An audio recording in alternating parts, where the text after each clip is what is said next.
So the long runs.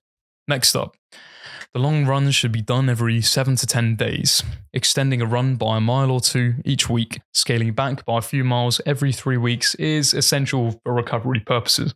Okay, you don't want to be overtaxing your body and overtraining. That is the last thing you want to be doing.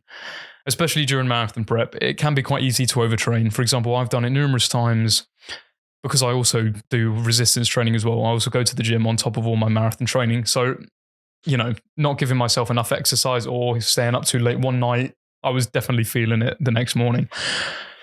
Okay, so most marathon training plans, the long run peaks at 20 miles, okay? It's not recommended you do more than 20 miles before the actual event, because on race day, you'll pull the other 6 miles out of the bag, which I found to be the case, because the longest I did in training from the Yorkshire Marathon was 20 miles.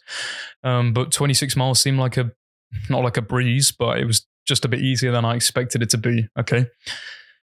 Long runs help to build endurance and mental resilience for the marathon distance. They're necessary to prepare your body and mind for the day ahead, if you like. Long runs help you build up aerobic capacity.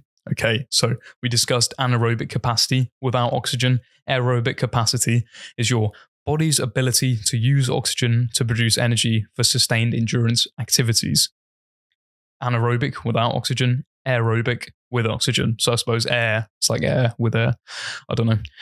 That's how I always thought about it back in school, back in PE. The 20 miler should probably come at about 6 to 8 weeks out. So between 16 and 22 miles, 20 miles, generally the recommended distance to cover, depending on your training plan, of course. So typical pace, long runs are done at a slower pace, generally 1 to 2 minutes slower than your marathon pace, okay? And only you will know your marathon pace. Thank you very much for viewing this clip. I do hope it has aided in your journey to achieve optimum living. If you have enjoyed it, please go check out the full-length podcast episode. The link will be in the description below, or you can click right there. Goodbye.